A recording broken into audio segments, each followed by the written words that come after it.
One of the most unusual stations on the rail network is, believe it or not, Wimbledon. Not because of different services, but because of how the experience is. If you do enjoy this video and want to see more content like this, please remember to like and subscribe to the channel. It helps out a lot and I really appreciate it.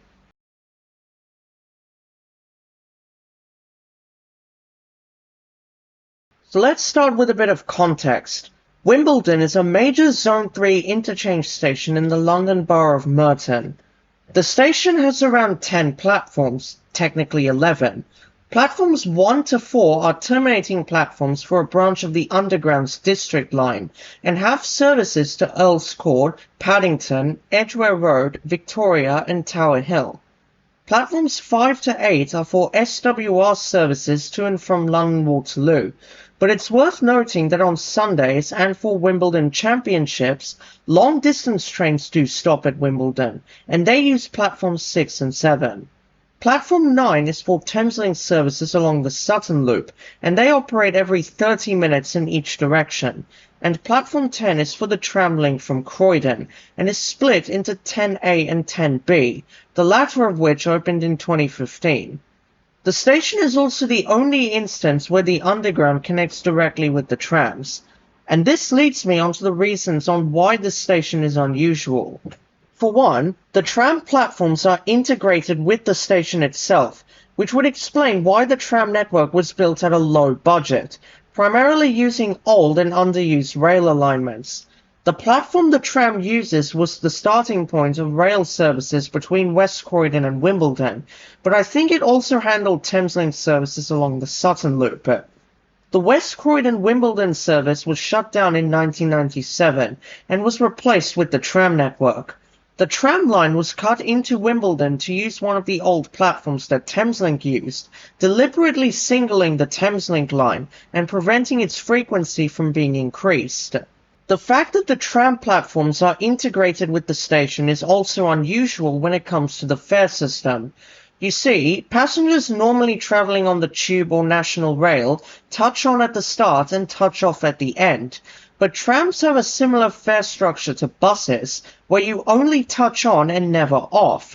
So if, for example, you were starting your tram journey at Wimbledon, you touch in on the main gate line in the concourse, and then touch again on the tram validator, and the system will recognize that no tube or rail journey was made. If you're exiting Wimbledon from the trams, you have to touch off using the gate line in order to leave. But if you are changing from the trams to either National Rail or Tube, you touch in on the National Rail validator on Platform 9 or the yellow Tube validators on Platforms 1 to 4. Notice how I say yellow, because at the entrance to the Tube platforms exist pink readers as well, but they exist for passengers interchanging between the Tube and National Rail. They are not intended for trams.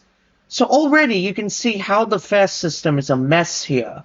This causes all sorts of problems for passengers, which include maximum fare penalties, where if you touched in using the main gate line only to board the tram without touching the tram validator, the system will think you took a mainline or tube journey and failed to touch out, and therefore an incomplete journey. There is also high risk of fare evasion if some people say get off the tram and change to a National Rail train without touching the National Rail validator. This creates a lot of enforcement gaps for TfL. Additionally, every passenger who uses Wimbledon needs to rely on one concourse to the south of the station, which creates an overcrowding issue, particularly during peak hours and on Wimbledon Championship days. You get thousands of people changing between different modes here, all in this one concourse. The staircases also don't help as they are split on two sides. So we need to find some way to resolve both problems, both the risk of fare evasion and crowd control. One option that could be considered is to just move the tram stop somewhere else. I think a site for a new tram stop could be placed here, on land currently occupied by a car park. I am not too sure if this car park is a standalone one, or if it's used by shopping centre employees. But if you are someone who works at the Quarter Shopping Centre in Wimbledon, let me know in the comments about what purpose this car park has. The site is big enough to have 3 tram platforms. 3 because I want to terminate more trams here during peak periods. There would be some overrun tracks to help the terminating process. The new platforms would be connected to a new northern concourse of Wimbledon Station, linking Queen's Road with Orinoco Lane and Alexandra Road. The concourse would have lifts down to each platform, and I would position the eastern gate line to be after the National Rail platforms, but before the Tramlink platforms, in order to get rid of the double tapping system here. After Wimbledon, the tram line would then head into a short 500-meter tunnel under the shopping centre and would then resurface on the existing alignment. Why I chose a tunnel is because I wanted to redouble the Thameslink line through Wimbledon, but I'm not too sure if it's worth justifying given that the line and stations are underused because of their proximity to Morden Tube Station, but this is something for the long term. I don't think this is the most realistic take on moving Wimbledon's tram stop. There will still be hassle in trying to interchange to the trams or exiting the station, simply because the nearby Dundonald Road stop might be quicker in trying to get to Wimbledon town centre, as there are no escalators or barriers there, but I think moving Wimbledon is certainly worth looking at in order to cut down on fare evasion. Additionally, the Crossrail 2 project may allow Wimbledon to finally receive an upgrade in order to help with the increase in passenger numbers. And maybe this upgrade could envisage a new concourse being built. We'll just have to wait and see. And anyways, that is pretty much it for today's video.